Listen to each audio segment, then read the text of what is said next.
Good afternoon. This is All India Radio. I'm Abhishek Mukhopadhyay and with me is Saira Mujtaba with the Midday News.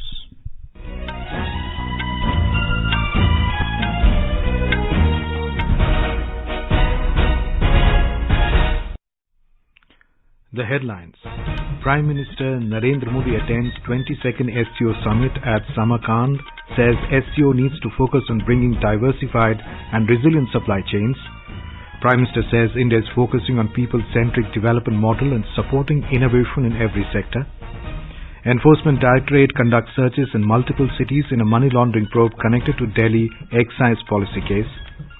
Former President Ramnath Kovind releases a book titled Ambedkar and Modi, Reformers' Ideas, Performers' Implementation in New Delhi. 8 wild cheetahs from Namibia to revitalize India's wildlife and its habitat to be released in MP's Kuno National Park by the Prime Minister tomorrow. US announces a new $600 million arms package to Ukraine. Heavy rain disrupts normal life in Uttar Pradesh. Over a dozen people killed in rain-related incidents. Red and orange alert issued for the next 2 days in the state. And in SAF Women's Championship in Kathmandu, semi-final match between Bangladesh and Bhutan underway. India to take on Nepal in the second semi-final this evening.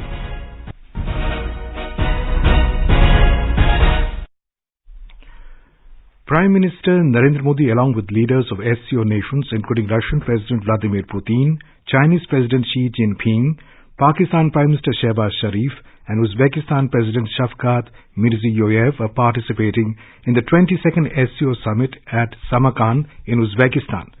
Speaking at the SCO expanded format meet, Mr. Modi said several disruptions occurred in the global supply chains because of the COVID and Ukraine crisis. He stressed on the importance of ensuring food security for all, saying that SCO plays an important role in this regard. महामारी और Ukraine के संकट से global supply chains में कई बाधाएं उत्पन्न हुई, जिसके कारण पूरा विश्व अभूतपूर्व ऊर्जा एवं खाद्य संकट का सामना कर रहा है। एससीओ को हमारे क्षेत्र में विश्वस्त, रेजिलिएंट और डाइवर्सिफाइड सप्लाई चेन्स विकसित करने के लिए प्रयत्न करने चाहिए। इसके लिए बेहतर कनेक्टिविटी की आवश्यकता तो होगी ही, साथ ही यह भी महत्वपूर्ण होगा कि हम सभी एक दूसरे को ट्रांजिट का पूरा अधिकार दें। The Prime Minister said India supports better cooperation and mutual understanding between SCO countries. SCO के सदस्य देश वैश्विक जीडीपी में लगभग 30% का योगदान देते हैं और विश्व की 40% जनसंख्या भी एससीओ देशों में निवास करती है। भारत एससीओ सदस्यों के बीच अधिक सहयोग और आपसी विश्वास का समर्थन करता है। Mr. Modi added that India's youth and young workforce is competitive and the government's people-centric development model lays focus on innovation and technology. He also said there are more than 70,000 startups in India. इस वर्ष भारत की अर्थव्यवस्था में 7.5% वृद्धि की आशा है, जो विश्व की बड़ी इकोनॉमीज में सबसे अधिक होगी। हमारे पीपल सेंट्रिक डेवलपमेंट मॉडल में टेक्नोलॉजी के उचित उपयोग पर भी बहुत फोकस दिया जा रहा है। हम प्रत्येक सेक्टर में इनोवेशन का समर्थन कर रहे हैं। आज भारत में 70,000 से अधिक स्टार्टअप्स हैं, जिनमें से 100 से अधिक यूनिकॉर्न है। हमारे ये अनुभव कई अन्य एससीओ सदस्यों के भी काम आ सकता है। इसी उद्देश्य से हम एक नए special working group on startups and innovation की स्थापना करके एससीओ के सदस्य देशों के साथ अपना अनुभव साझा करने के लिए तैयार हैं। The Prime Minister made a strong point for giving thrust to the production of millets, saying 2023 will be observed as the International Year of Millets. विश्व आज एक और बड़ी चुनौती का सामना कर रहा है और यह है हमारे नागरिकों की खाद्य सुरक्षा सुनिश्चित करना। इस समस्या का एक संभावित समाधान है मिलेट्स की खेती और उपभोग को बढ़ावा देना। The Prime Minister added that Millet Food Festival should be organized under SCO and also called for cooperation among SCO nations in the sphere of traditional medicine. Besides leaders of SCO member states, observer states, Secretary General of the SCO, Executive Director of the SCO Regional Anti-Terrorist Structure RATS, President of Turkmenistan and other invited guests are attending the meet. Mr. Modi reached Uzbekistan last night. He was received by Prime Minister of Uzbekistan, Abdullah Aripov, at the airport. India has been working closely with Uzbekistan towards the success of the chairship. On the sidelines of the SCO summit, Prime Minister Modi will hold informal meetings with a number of leaders on matters of mutual interest.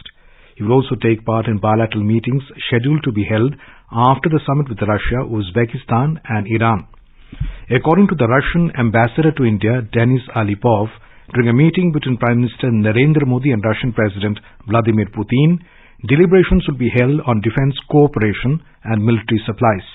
The two leaders are expected to discuss the international North-South transport corridor, bilateral trade and trade with Central Asian countries, cooperation within the UN and G20 strategic stability and the situation in the Indo-Pacific region.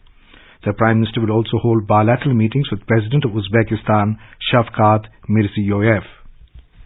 The Enforcement Directorate is conducting searches at multiple locations in connection with a money laundering case related to the Delhi excise policy. Sources said raids are being conducted at premises linked to liquor businessmen, distributors and supply chain networks in Delhi NCR, Hyderabad, Bengaluru, Chennai, Nellore and some other cities. The agency had conducted searches earlier this month too in this case. The ED case is based on the CBI FIR in this matter. Delhi Deputy Chief Minister Manish Sisodia is among the 15 accused named in the FIR filed by the CBI. In another case, the Enforcement Directorate has carried out search operations at multiple locations in Delhi, Ghaziabad, Mumbai, Lucknow and Gaya in an investigation related to an app-based token. The agency had initiated a money laundering probe on the basis of an FIR filed by Cyber Crime Police Station in Kohima, Nagaland. The app-based token promised users of large gains against investment by investing in mining machines for bitcoins and other cryptocurrencies. The modus operandi of the fraudsters was to first lure the victims to invest in the company on the pretext of doubling their investment through the app. During the search, various incriminating documents have been recovered and seized. The CBI has arrested Kalyanmoy Ganguly, former president of the West Bengal Board of Secondary Education, in an ongoing investigation of a case. It was alleged that the accused extended undue advantage and in conspiracy with others had facilitated illegal appointment to the undeserving and unlisted candidates to the post of Group C staffs in various schools across the state. The arrested accused will be produced today before the Court of Special Judge, CBI Court, Alipur, Kolkata. Ministry of Corporate Affairs has revised the threshold for paid-up capital of small companies. This latest revision will facilitate the ease of doing business further and reduce the compliance burden on small companies. The definition of small companies has now been revised by increasing thresholds for paid-up capital from not exceeding 2 crore rupees to not exceeding 4 crore rupees and turnover from not exceeding 20 crore rupees to not exceeding 40 crore rupees. The ministry said small companies represent the entrepreneurial aspirations and innovation capabilities of lakhs of citizens and contribute to growth and employment in a significant manner. It added that the government had always been committed to taking measures which create a more conducive business environment for law-abiding companies, including reduction of compliance burden on such companies. The Supreme Court today refused to hear a PIS seeking a uniform dress code in schools across the country. The petitioners had sought uniformity in the dress code for teachers, students and staff in educational institutions across the country. A bench of Justices Hemant Gupta and Sudhanshu Dhulia refused to hear the case. The Supreme Court today sought the central government's response in the appeal against Delhi High Court's split verdict on marital rape. A bench of Justices Ajay Rastogi and B.V. Nagaratna issued notice on a batch of petitions filed on the verdict. A division bench of Delhi High Court of Justices Rajiv Shakdhar and C. Harishankar had delivered a split verdict in the case, with Justice Shakdhar striking down the exemption to marital rape and Justice Shankar upholding it. The Apex Court has agreed to hear the issue in the month of February next year and clubbed all the matters regarding the issue of marital rape pending in the Supreme Court together. Former President Ramnath Kovind released a book titled Ambedkar and Modi, Reformers' Ideas, Performers' Implementation in New Delhi today. The book illustrates the life, works and achievements of Dr. B.R. Ambedkar. It presents a convergence between the ideals of Dr. Ambedkar and New India's development journey. Focus has been laid on infrastructure, education, socio-economic mobility, gender equality, self-reliance in the 12 chapters of the book. Speaking on the occasion, Mr. Kovind said that Baba Saheb Bhimrao Ambedkar's vision of Atmanirbhar Bharat and India First are being carried forward by Prime Minister Narendra Modi. इस पुस्तक में बाबा साहब और प्रधानमंत्री मोदी के बहुआयामी विचारों और कार्यों का संकलन है। चाहे औद्योगिक विकास हो, चाहे श्रमिकों के अधिकार, आत्मनिर्भरता, विद्युत व जल संसाधनों का समुचित विकास व उपयोग, शहरों की योजनाबद्ध प्रगति, शिक्षा और जेंडर इक्वालिटी हो, इन सभी महत्वपूर्ण विषयों के वैचारिक आधारों तथा ठोस उपलब्धियों की विस्तृत जानकारी इस पुस्तक में मिलती है। Recalling his visit to the village of Baba Saheb Ambedkar, he said that information technology has been used to empower women and depressed sections of the society. He added that Mr. Modi is a true follower of Baba Saheb, and even as Chief Minister of Gujarat, he organized Samvidhan Gaurav Yatra as a mark of respect to Baba Saheb. प्रधानमंत्री शायद देश के एकमात्र ऐसे नेता हैं जिन्होंने भारत के संविधान के लागू होने के बाद जो हीरक जयंती वर्ष मनाई गई, उस पर संविधान गौरव यात्रा का आयोजन किया। उन्होंने बाबा साहब की प्रतिमा स्थली से उस गौरव यात्रा का शुभारंभ किया। एक सुसज्जित हाथी पर भारतीय संविधान का एक विशाल संस्करण रखा गया और उसकी शोभा यात्रा निकाली गई। मोदी जी स्वयं आम जनता के साथ पैदल चलते रहे। ये घटना प्रधानमंत्री जी की संविधान व डॉक्टर अंबेडकर के प्रति अगाध श्रद्धा व सम्मान को दर्शाता है। Speaking on the occasion, Information and Broadcasting Minister Anurag Thakur said that the book is dedicated to Baba Saheb's ideals and Mr. Modi's dedication towards his ideals. He added that Baba Saheb's ideals are reflected in Pandit Deendayal Upadhyay's Antyodaya vision, which is followed by the Prime Minister. Bharat के संविधान के रूप में बाबा साहब के विचारों ने हमारे राष्ट्र की नींव रखी है और बाबा साहब का संपूर्ण जीवन जो है वो समानता, मानवाधिकार और सामाजिक न्याय के लिए समर्पित रहा है। वह दलितों, पिछड़ों और वंचितों के महानायक थे। उनके जीवन मूल्य और सिद्धांतों का आधुनिक भारत के निर्माण पर व्यापक प्रभाव है। देश को जब आजादी मिली तो प्रथम कानून मंत्री के रूप में डॉक्टर भीमराव अंबेडकर जी की कल्पना थी कि कैसे समाज में विसंगतियों से दूर किया जा सके, कैसे बहुजनों को, वंचितों को समाज की मुख्य धारा से जोड़ा जाए, विकास की गंगा सब तक पहुंचे और भारत एक विकसित देश की ओर कैसे अग्रसर हो। ये इनके विचार थे और कल्पना भी थी। The e-auction of gifts presented to Prime Minister Narendra Modi will begin tomorrow. The auction will go on till the 2nd of October. 1,222 mementos will be e-auctioned during this period. The mementos include idols of Ganesh, Swami Vivekanand, Ram Mandir Temple, Netaji statue, painting and sports equipment among others gifted to the Prime Minister. Briefing reporters in New Delhi today, Culture Minister G. Kishan Reddy said Mr. Narendra Modi is the first Prime Minister of the country to auction all the gifts he receives for the noble cause of conserving river Ganga through Namami Gange. He said the lowest base price of the gift is 100 rupees and the highest base price is 5 lakh rupees. You are listening to the Midday News on All India Radio. A reminder of the headlines before we move on. Prime Minister Narendra Modi attends 22nd SCO Summit at Samarkand, says SCO needs to focus on bringing diversified and resilient supply chains. Prime Minister says India is focusing on people-centric development model and supporting innovation in every sector.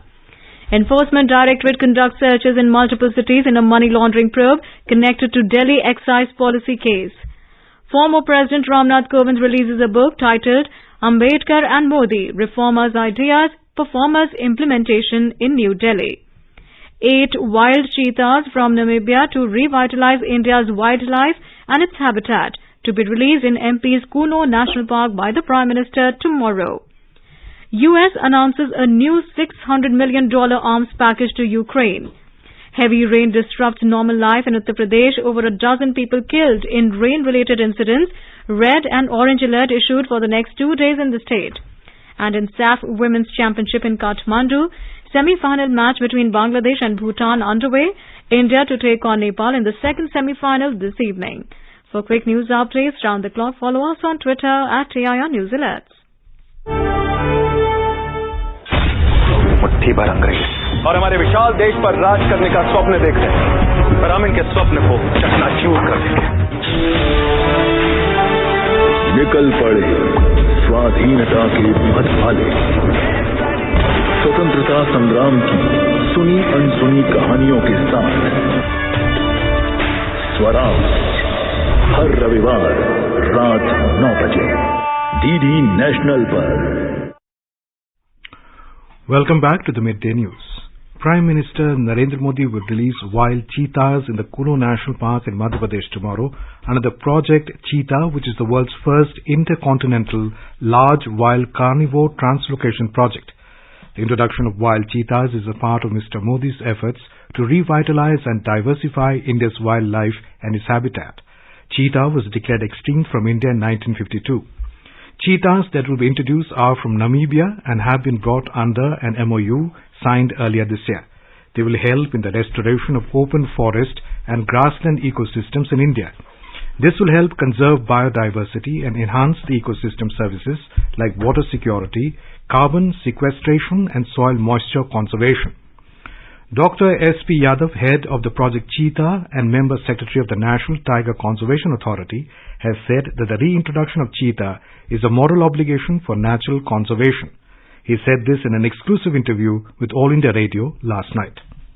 एक charismatic और umbrella species है। यदि grassland ecology में आप देखें, यदि चीता उपलब्ध है या सर्वाइव कर रहा है, तो इसका मतलब जो पूरा इकोसिस्टम का बैलेंस वो उसमें बना रहेगा। और इसका जो विलुप्त होने के प्रमुख कारण ये थे कि इसका हैबिटेट का लॉस हुआ, हमारे ग्रासलैंड्स को खेती करने वाली जमीनों में कन्वर्ट किया गया। इसके जो प्रे स्पीसीज थे जो ग्रासलैंड्स में पाए जाते थे, जैसे ब्लैक बक है, चिंकारा है, इनका शिकार हुआ, चीतों का शिकार हुआ। तो जो इसका एक विशेष हैबिटेट, एक आवास है, उसकी क्षति हुई। लेकिन चीता लाने के बाद ये पूरी उम्मीद है कि चूंकि कैरिस्मेटिक स्पीसीज है, पूरा फोकस चीते पे होगा, तो पूरे इकोसिस्टम का कंजर्वेशन इससे होगा। US President Joe Biden has announced a new $600 million arms package to Ukraine. According to Pentagon, the package includes the high mobility artillery rocket systems, night vision goggles, claymore mines, mine clearing equipment and 105mm artillery rounds, 155mm precision guided artillery rounds. The Pentagon further said that the US will continue to work with its allies and partners to provide Ukraine with key capabilities to meet its evolving battlefield requirements. The UN World Food Programme has warned that the world is facing a global emergency of unprecedented magnitude as around 345 million people are marching towards starvation. The Executive Director of the UN World Food Programme, David Beasley, said 345 million people are facing acute food insecurity in 82 countries. He said it is incredibly troubling that 50 million of those people in 45 countries are suffering from very acute malnutrition. UN Under-Secretary General for Humanitarian Affairs Martin Griffiths said the widespread and increasing food insecurity is a result of the direct and indirect impact of conflict and violence. He also urged the Security Council to leave no stone unturned in trying to end these conflicts. In Uttar Pradesh, normal life has been disrupted badly due to torrential rain. Over 12 people have lost their lives in rain-related incidents in the state. In Lucknow district, at least 9 people died and 2 others got injured in the incident of a wall collapse. In a similar incident, 3 people lost their lives in Unnao district. Some people in other districts also died due to lightning. Talking to AIR News, Commissioner of Lucknow Division, Roshan Jacob, said that the administration along with the municipal corporation is working on a war footing to clear the waterlogged areas in Lucknow. नगर निगम और सड़कों में विभिन्न कॉलोनियों को देख रही है और जहां भी ज्यादा वाटर लॉगिंग जैसे Shaktinagar, Jankipuram, river bank colony, Saidullaganj, सारे इलाकों में पंप्स लगा के पानी की निकासी करें। काफी हद तक पानी कम भी हुआ है। बाकी स्वास्थ्य को निर्देश दिया गया है कि इन सभी इलाकों में ब्लीचिंग पाउडर से अच्छे से वो करे, क्लोरीन टैबलेट्स का वितरण करे। सुबह एक जनहानि का घटना हुआ था, झोपड़ी में जो लोग बसे थे दीवार के किनारे, वो दीवार ढहने से कुछ लोगों का डेथ हुआ था, 9 लोगों का। विद्यालय शिक्षण संस्थानों को बंद किया हुआ है और जिलाधिकारी ने ये एडवाइजरी जारी किया हुआ है कि निजी कार्यालय भी अपने कार्यालय अध्यक्ष के विवेकानुसार उसको बंद किया जा सकता है। Helpline numbers have been issued for the citizens to complain about waterlogging and other rain-related accidents. These numbers are 1533 and 91510 55671, 91510 55672 and 91510 55673. India Meteorological Department has forecast heavy rainfall in Uttar Pradesh, North Madhya Pradesh and parts of Gujarat during the next 48 hours. Talking to AI News, senior scientist R.K. Jenamani said, very heavy to heavy rainfall has been predicted for Uttar Pradesh. He said the situation in Delhi will improve significantly from tomorrow. As per IMD, today there is a well-marked low pressure area centered around central parts of Uttar Pradesh, and this is interacting with the western disturbance coming from the west. As a result, we have given orange and red color mainly for the central Uttar Pradesh, covering Lucknow and nearby area. Also, we have given the warning for North Madhya Pradesh and parts of Gujarat and North Maharashtra, but that is only heavy rainfall, whereas Uttar Pradesh has very heavy to extremely heavy rainfall, orange and red color. So for next 48 hours, we have given for Uttar Pradesh. For Delhi, it will be only light rain, otherwise very light rain and drizzle. For today only, and tomorrow it will improve significantly. Home Minister Amit Shah has expressed sadness at the accident in Lucknow following wall collapse due to heavy rains. In a tweet, Mr. Shah said the local administration is providing all possible help to the victims. He expressed condolences to the families of those who lost their lives and prayed for the speedy recovery of the injured. Over the past 75 years since independence, India's largest public service broadcaster, All India Radio, has been the proverbial storyteller for crores of people across the country. All India Radio is celebrating 75 years of freedom with the series Azad Bharat Ki Baat, Akashvani Ke Saath. It showcases the journey of India since independence in various walks of life through the storytelling of All India Radio. In today's episode, we will bring you the story of telecom revolution in India.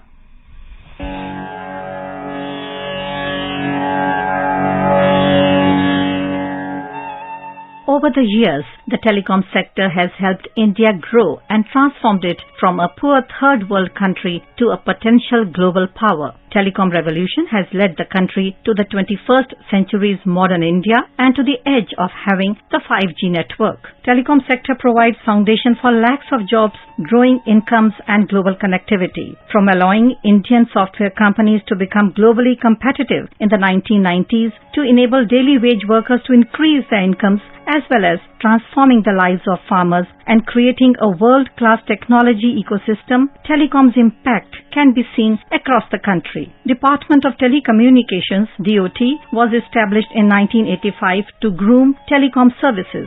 In 1986, MTNL and VSNL were set up to handle domestic and international services. Telecom sector was opened to private sector investment as part of government's 1991 liberalization policy. Telecommunications Regulatory Authority of India, TRAI, was created in 1997, while the new telecom policy was announced in 1999 by the then Prime Minister Atal Bihari Vajpayee. In 2000, DOT's service arm was corporatized and renamed as Bharat Sanchar Nigam Limited. Mobile services began with 2G cellular network and rapidly progressed to 3G and 4G. BSNL Chairman and Managing Director Praveen Kumar Purwar says, जो development जो 1990 की किया कि number of operators उसके बाद बढ़ने शुरू हुए मार्केट में, कंपटीशन बढ़ा और टेली डेंसिटी जो बहुत कम होती थी वो आज की तारीख में बहुत तेजी से बढ़ी, तो एक बहुत बड़ा ट्रांसफॉर्मेशन है। और जो पहला लोगों की जिंदगी में जो बदलाव आया वो बदलाव था कि पहले मोबाइल अमीरी की निशानी हुआ करती थी, अब लोगों की जरूरत हो गई। And BSNL has always played the role of one very important aspect. We never look that our services should be restricted only to the affluent और urban centers. We always reach to the masses, the rural sectors. So we will continue to see that the benefit of technology should not remain only few parts of the country, but it reaches to masses in all parts of the country. In 2008, MTNL launched the first 3G telecom services in India. While 2G enabled digital phone calls and messaging, 3G enabled internet data connectivity on mobile devices, allowing for mobile internet access as well as phone calls and texting. In 2012, 4G brought faster data speeds and lower latency rates in the country, which allowed online video streaming to be possible on mobile phones. India is now all set for 5G with higher mobile internet speeds and lower latency rates. Prime Minister Narendra Modi says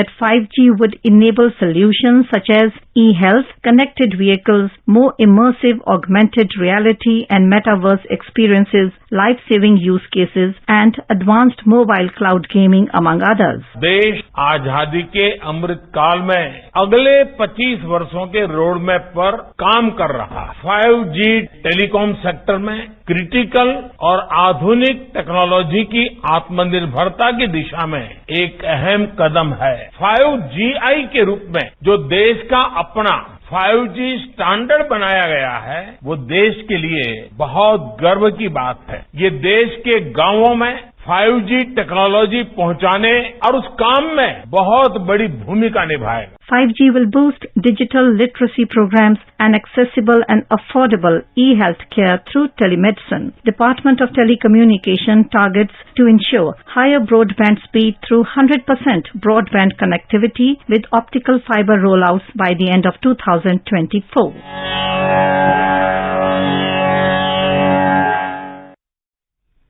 आजाद भारत की बात आकाशवाणी के साथ can be accessed on Twitter at AIR News Alerts, News on AIR official YouTube channel, News on AIR app, Facebook and Instagram handles. So tune in to All India Radio News for Azad Bharat Ki Baat Akashvani ke saath. India is going to host the 9th session of the governing body of the International Treaty on Plant Genetic Resources for Food and Agriculture from the 19th to the 24th of this month. The treaty is a legally binding comprehensive agreement adopted in November 2001 at Rome during the 31st session of Food and Agriculture Organization of the United Nations, which entered into force in June 2004. Today is the International Day for the Preservation of the Ozone Layer. It is observed every year on the 16th of September. The ozone layer is a fragile shield of gas, protects the Earth from the harmful portion of the rays of the sun, thus helping preserve life on the planet. A number of commonly used chemicals have been found to be extremely damaging to the ozone layer. The scientific confirmation of the depletion of the ozone layer prompted the international community to establish a mechanism for cooperation to take action to protect the ozone layer. This was formalized in the Vienna Convention for the Protection of the Ozone Layer and was adopted and signed by 28 countries on 22nd March 1985. In September 1987, this led to the drafting of the Montreal Protocol on substances that deplete the ozone layer. The principal aim of the Montreal Protocol is to protect the ozone layer by taking measures to control total global production and consumption of substances that deplete it. In the 2022 SAF Women's Championship, the first semi-final between Bangladesh and Bhutan is underway. Bangladesh was 6-0 when reports last came in. The semi-final between India and host Nepal will be held this evening at Kathmandu. India, despite entering the semi-final, lost to Bangladesh 3-0 in the last game. This was the first time that Indian team lost in SAF Women's Championship. The Indian tennis team will face Norway in Davis Cup 2022 World Group 1 tie today and tomorrow at Hakons Hall in Lillehammer, Norway. India have named their top 4 men's singles players for the away tie. The Indian squad will feature Ramkumar Ramanathan, Yuki Bhamre, Prajnesh Guneshwaran, Sumit Nagal. In business news, the Sensex and the Nifty today plunged more than 1.5% in afternoon trade. Both indices fell amid negative cues from other global share markets. The Sensex was trading below the 59,000 mark, while the Nifty was trading below 17,600 level. Now let's take a look at the weather across the country. National capital Delhi will have generally cloudy sky with light rain. Mumbai will have generally cloudy sky with heavy rain. Chennai will have generally cloudy sky with light rain or drizzle. Kolkata will have generally cloudy sky with 1 or 2 spells of rain or thunder showers. In the south, Hyderabad will have generally cloudy sky with light rain or drizzle. And now, before we end the bulletin, the headlines once again. Prime Minister Narendra Modi attends 22nd SCO Summit at Samarkand, says SCO needs to focus on bringing diversified and resilient supply chains. Prime Minister says India is focusing on people-centric development model and supporting innovation in every sector. Enforcement Directorate conducts searches in multiple cities in a money laundering probe connected to Delhi excise policy case. Former President Ramnath Kovind releases a book titled Ambedkar and Modi Reformers' Ideas Performance Implementation in New Delhi. 8 wild cheetahs from Namibia to revitalize India's wildlife and its habitat to be released in MP's Kunu National Park by the Prime Minister tomorrow. US announces a new $600 million arms package to Ukraine. Heavy rain disrupts normal life in Uttar Pradesh. Over a dozen people killed in rain-related incidents. Red and orange alert issued for the next 2 days in the state. And in SAF Women's Championship in Kathmandu, semi-final match between Bangladesh and Bhutan underway. India to take on Nepal in the second semi-final this evening. And with that, we end the Midday News.